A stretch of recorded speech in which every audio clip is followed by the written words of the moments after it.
ये परम सत्य है। जब तक हम समझने का प्रयास नहीं करेंगे धर्म को, तब तक कुछ भी नहीं होगा। और एक बात जरूर अपन शायद चर्चा करी थी, ये परम सत्य है, जब व्यक्ति के अंदर मिथ्यात्व विराजमान होता है ना, बुद्धि उल्टी चलती है। दुर्योधन को आपने देखा होगा महाभारत में, लास्ट समझने तक मरने पर मर रहा है, फिर भी कह रहा अभी युद्ध समाप्त नहीं हुआ है, अभी मैं जिंदा हूं, अभी जीवित हूं, विनाश का समय। धृतराष्ट्र, ओहो, धृतराष्ट्र ने भीम को मिलना था, वो तो कृष्ण ने संकेत कर दिया, तो पुतली ला के रख दी, पुतला खड़ा कर दिया है, लोहे का पुतला, नहीं लोहे तो वो तो खैर, हाँ लोहे को मान लो, जो भी हो फाइबर का, हाँ जो भी हो, नहीं वो तो वहीं रखा था, बना पहले से निर्मित था। तो बोले भीम से कहा नहीं मिलो, तो वो दबा दिया उसने। मालूम लास्ट भी बुद्धि मारी गई। जबकि युद्ध के पूर्व श्री कृष्ण भी बोलने आए थे और भी लोगों ने बोला, गांधारी के लिए मानना पड़ेगा, गांधारी लास्ट तक विरोध किया और अपने बच्चों को आशीर्वाद नहीं दिया। विजय भाव का अपने भैया को कोसती रही, ये शकुनी ने किया जो कुछ किया, मेरा भाई नहीं है, दुश्मन है, शत्रु है, मेरा कुल को, मेरे परिवार को नाश कर दिया। पर कृष्ण के लिए भी थोड़ी अशुभ बोला उसने। पर कहने का अर्थ बताओ, दुर्योधन लास्ट वो तीनों कौन बचे थे, वो कृतवर्मा, वो कुलाचारी और वो एक और अश्वत्थामा, मतलब चोरी से मारने गए थे। पर देखो किस्मत उनके बच्चे थे, वो तो पांचों पांडवों को मारने गए, तो खुश हो गया, पांचों पांडवों को मारे आए मैं तो। लास्ट में ध्यान है, मारा उन्होंने, तो बच्चों को मारा, मतलब उनको नहीं मारा, मतलब मारने तो उसी को गए थे, पांच पांडव, जो दो जो निकले थे वो सेवक, कर्मचारी, सैनिक, बोले आज पांच पांडव खुशी हैं और बस ये सब युद्ध समाप्त हो गया है, तो पांचों एक साथ सोए हैं। तो उन्हें देखा अश्वत्थामा में गया, निशान लगाया, पहले तो उसको मारा, वो कौन था, द्रौपद कौन था वो भाई उसका, द्रौपदी का भाई, बोले तो उसको मारा। उसके बाद फिर पांचों पे ले गए, फिर खुश हुआ, फिर उनसे एक करके पांचों को बाढ़ चला दिए। पता चला वो तो बच्चे थे उसके, पांचों पांडव जिंदा थे, उनको मरना नहीं था, ध्यान रखना। लेकिन बुद्धि कैसी मारी गई, कभी कभी सोचता हूँ, फिर लगता है कभी कभी मुझे उपदेश से भी लगता है कि उपदेश बंद कर दो, पर उपदेश बंद इसलिए नहीं करता हूँ, ध्यान रखना, इतने लोग प्रवचन सुनते हैं तो कहीं ना कहीं निमित्त भी तो बनता है, अच्छा निमित्त भी बनता है, सुधरते भी लोग हैं। नहीं तो फिर वही हमारा तो यही दृष्टांत आता है। फिर तीर्थंकर तो छः घड़ी 4 टेम उपदेश नहीं हो फिर उनका। तो यदि उपदेश से नहीं सुधरते लोग, समझ रहे ना, उपदेश से यदि नहीं सुधरते तो तीर्थंकर उपदेश क्यों दे रहे हैं, तीर्थंकर उपदेश क्यों दे रहे हैं, उपदेश दे रहे हैं इसका मतलब सुधार तो होती है। परंतु ये परम सत्य है। फिर उन्होंने के लिए हमारे आचार्य वाले क्यों उपदेश देते, कैसे देते हैं, तो उन्होंने वो गाथा ली ना, कौन सी, शास्ता शास्त्री सतो धनम धनम शिल्पी कर स्पर्शन मूर्जा के पेक्षते, क्या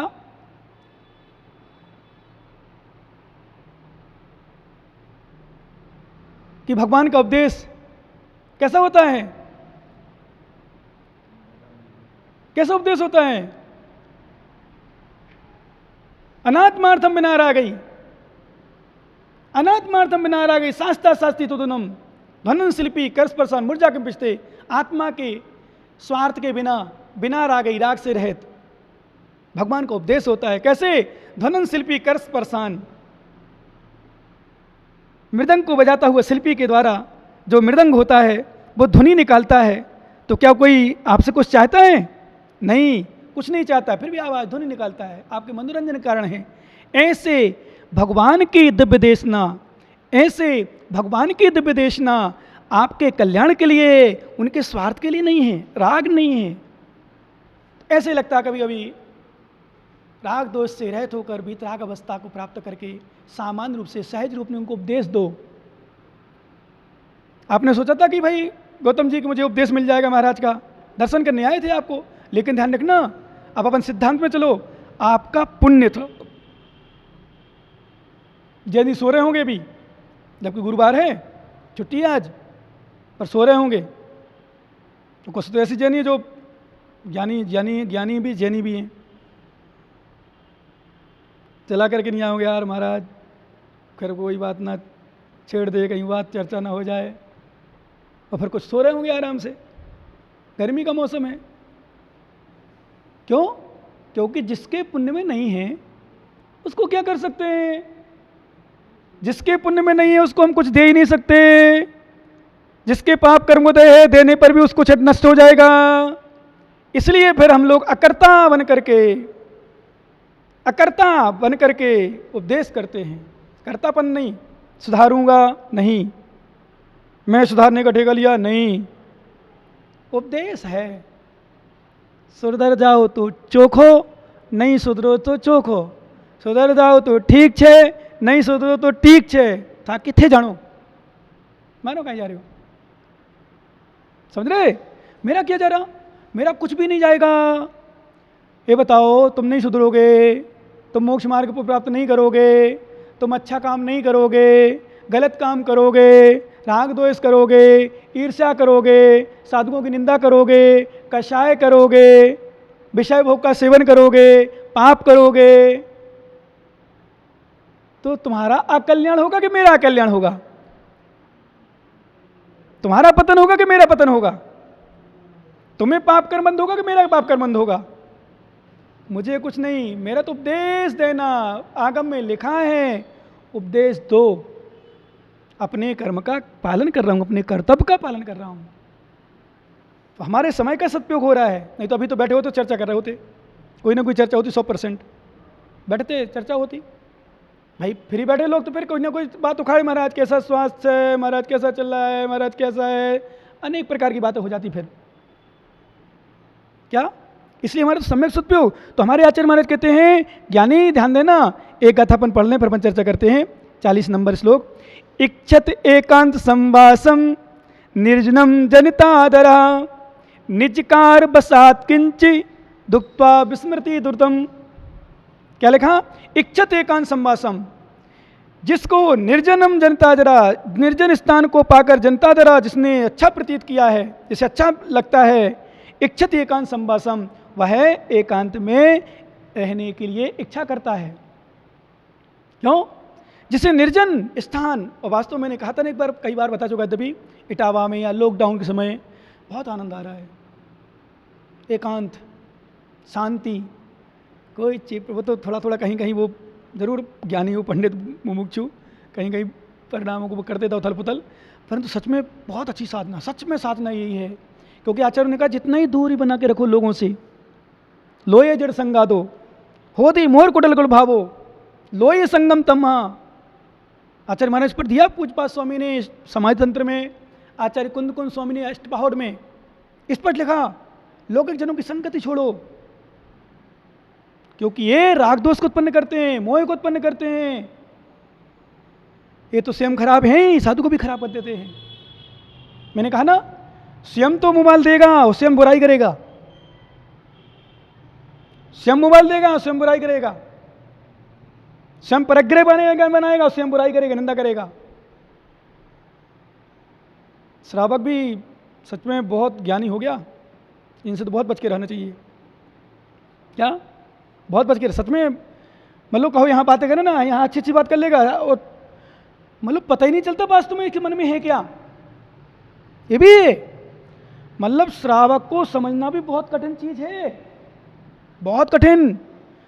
मतलब महसूस नहीं होता कई बार, इसलिए मतलब रिश्तेदार कभी बार धोखे में हो जाते हैं। सामने क्या, जब कोई आ जाता है रिश्तेदार, ऐसे उसकी आओ भगत करते हैं, इतना आओ भगत करते हैं जैसे इससे प्यार तो कोई है ही नहीं। और मेरे घर में मालूम क्या सोचती हैं भाभियाँ और ननद आपस में, अरे यार ननद बहुत दिन हो गए, अब तो चली जाओ, इतने दिन पर। हाँ, कई बार ऐसी स्थिति बनती है, इसलिए ननद लोग भी समझ जाती हैं, तो बहुत धीरे से खसक लेती हैं। नहीं तो उनकी इच्छा नहीं होती जाने की, छुट्टियों के दिन आनंद लेने की मेरी भावना होती है, परंतु वो समझ जाती है भाभी परेशान हो रही होगी, भले कह नहीं पा रही, और वास्तव में कहती भी नहीं है, बाहर से बिल्कुल नहीं कहती, अंदर से भले बाहर से दीदी ये खा लो, दीदी क्या बनाए, दीदी ये बना लो, ये खा लो, ये कर लो, वो कर लो। अंदर से दीदी तो जब देखो जब ये बनाओ, ये खिलाओ, ये खाओ, ये बच्चे हो वो। इसलिए हम लोग कहते हैं दीदियों को पियर में ज़्यादा नहीं रहना चाहिए। जब तक माँ के राज में तो कुछ भी हो जाए, माता पिता के राज में कुछ नहीं होता, पर भाभियों के राज में दीदियाँ बड़ी मुश्किल से रह पाती हैं। ठीक है, भाई ठीक है, हम भी जाते हैं पीआर, वो भी आती है पीआर, तो अपने अपने पीआर अपने हिसाब से जाते, तो ठेके कर लेते, साल में एक बार आती हैं। पर जो दीदियाँ न बार बार आने लग जाएं, भाभी का सिर भारी होता है, पर ऊपर से कुछ नहीं कहती। तो श्रावक बड़ा ज्ञानी है। हम लोग तो अनुभव कर लिया कई बार, कई विषयों को लेकर कर लिया, कई विषयों को लेकर, यहाँ कुछ नहीं कहता। इसलिए मैं स्पष्ट, कई बार स्पष्ट बोलता हूँ, भैया जो बताओ तो बता देना, सामने बता देना, जो हो, पीठ पीछे नहीं करना गलत, जो भी हो, जो तेरे मन में हो वो बता दे मुझे। कई बार स्पष्ट बोलता हूँ, तेरे मन में कोई खटास हो, किसी प्रकार का विकल्प हो तो मुझे बता, पर यहाँ कुछ कहे तो पीठ पीछे कुछ करे, वो अच्छा नहीं। मुझे पता नहीं, सच बताऊँ, अंदर की बात बताता हूँ, मुझे कभी कभी अच्छा क्यों लगता है, क्यों अच्छा लगता है, जो कहता सामने कहता है, बोल देता है, ठीक है, इतनी भी मर्यादा रखना चाहिए, पर फिर भी बोल देता है। क्यों? मन में तो नहीं रखता, और मन में रखता हो तो मन में वो जाने। यदि यहाँ कुछ कहे, बाहर कुछ करे तो वो जाने, अपन ने तो देखा नहीं, समझा नहीं। ऐसे लोग हमारे आचार्य, जैसे वो कहा ना, वो घात किया, वैसे वास्तव में कहीं ना कहीं अर्जुन ने भी वो किया है, पर वो फिर श्री कृष्ण समझा देते थे, धर्म के लिए कर रहे हो, धर्म की रक्षा के लिए कर रहे हो, इसलिए गलत नहीं है। तो भले वो किया है, पर उन्होंने वास्तव में कानून के फिर वो ठीक बदला भी लिया, क्योंकि उनका जो बच्चा था चक्रव्यूह, जो कौन था वो चक्रव्यूह, अभिमन्यु को मारा था, तो उन्होंने ऐसे किया था, न्याय का मतलब घात के वो जो कानून बने थे, नियम बने थे, उसका उल्लंघन किया था। फिर कोई अच्छा, उन्होंने अभिमन्यु के लिए ऐसा किया, इन लोग ऐसा नहीं कर सकते हो क्या? फिर कर्ण नीचे था, रथ अलग कर रहा था, तब मारा। और जो उनके गुरु द्रोणाचार्य थे तो कह दिया अश्वत्थामा मारा गया, जबकि हाथी था, हाथी का नाम अश्वत्थामा था, तो उसमें गड़बड़ कर दिया, फिर वो नीचे आ गए तो उन्होंने गला काट दिया। ऐसी उनके लिए था, भीष्म पितामह, उनके लिए ऐसी बाढ़ चलाया, कई ऐसे विषय हो गए। पर लास्ट में दुर्योधन के साथ ऐसे ही हुआ, जंघा के नीचे नियम है कि अस्त्र शस्त्र नहीं चला सकते, गदा नहीं चला सकते, गदा तो बाल वो थे ना उनके भाई, कहना कि कृष्ण के भाई क्या नाम, बलदेव, उन्होंने कहा तुमने गलत किया, फिर श्री कृष्ण ने फिर संबोधन किया, इन्होंने इतना गलत किया, तब नहीं आए आप बोल, आप लड़ने, तो फिर समझ गए, वो समझ गए, ठीक है, क्योंकि वो तो दिखाना था ये लक्षण वही धर्म की रक्षा के लिए, विजय के लिए।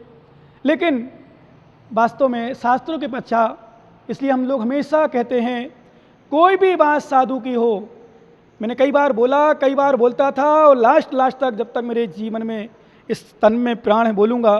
श्रावकों से बड़ा निवेदन करता हूँ, कभी भी कोई साधु की बुराई देखे, उनके मुंह पे कहो, उनके सामने कहो, उनसे निवेदन करो, कोई बातों में, चर्चा में, विषय में समझ में नहीं आया, उनके सामने करो, पीठ पीछे नहीं। हमेशा बोलता मैं, ऐसे नहीं, कई बार देखता हूँ यहाँ तो हाँ और पीठ पीछे गड़बड़, नहीं करना चाहिए, ये धोखा कहलाता है। धर्म के साथ, गुरु के साथ, आगम के साथ, वो अपने साथ छल, जैसे आप घर में कर लेते हो, मम्मी के सामने कुछ कहते हो, पत्नी के सामने कुछ कहते हो, बाहर कुछ होते हो, ऐसा धर्म के साथ नहीं, गुरुओं के साथ नहीं, बिल्कुल नहीं, किंचित भी नहीं। क्यों? मैं हमेशा कहता हूँ एक शब्द, शायद आपको तो रटे होंगे, कि तुम सबके साथ धोखा दे सकते हो, सबके साथ छल कर सकते हो, पर कर्म को धोखा नहीं दे सकते। सबकी आंखों में धूल झोंक सकते हो गौतम जी, पर कर्म की आंखों में धूल नहीं झोंक सकते। इसलिए मैं श्रावकों से कहता हूं, यदि मैं गलत हूं तो मैं कर्म भोगूंगा ना, मैं चुप करके पाप करता हूं, गलत क्रिया करता हूं, तो मैं भोगूंगा, तुम क्यों परिणाम खराब कर रहे हो?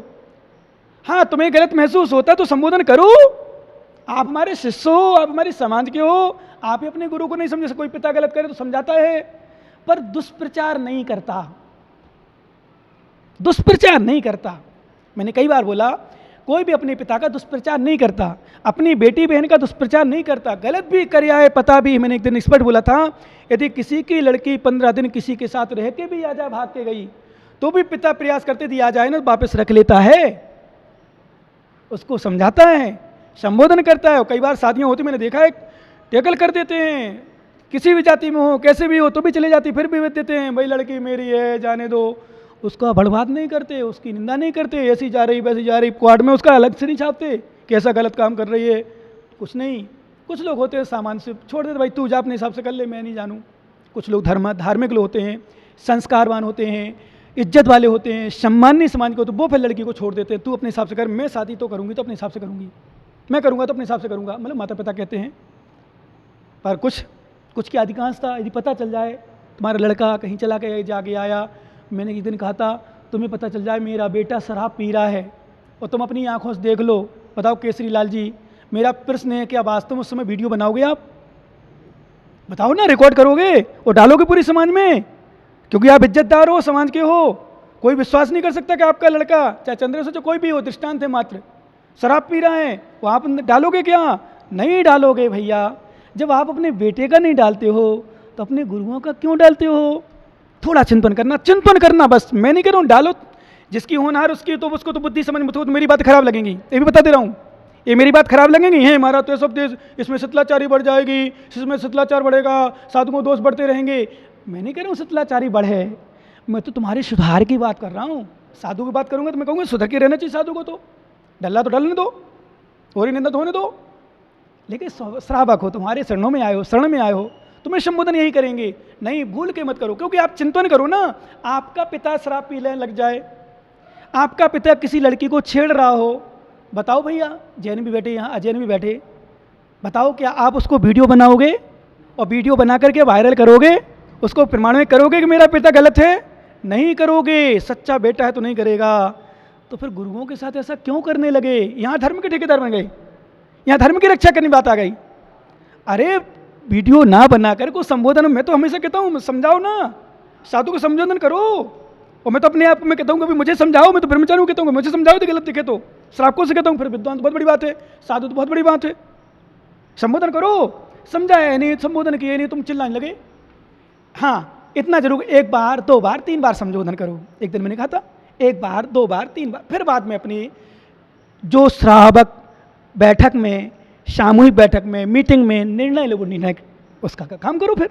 क्योंकि वास्तव में नहीं तो गलत होता रहेगा, तो गलत वो भी नहीं करना है, शिथिलाचार का पोषण भी नहीं करना है, ये भी ध्यान रखना है।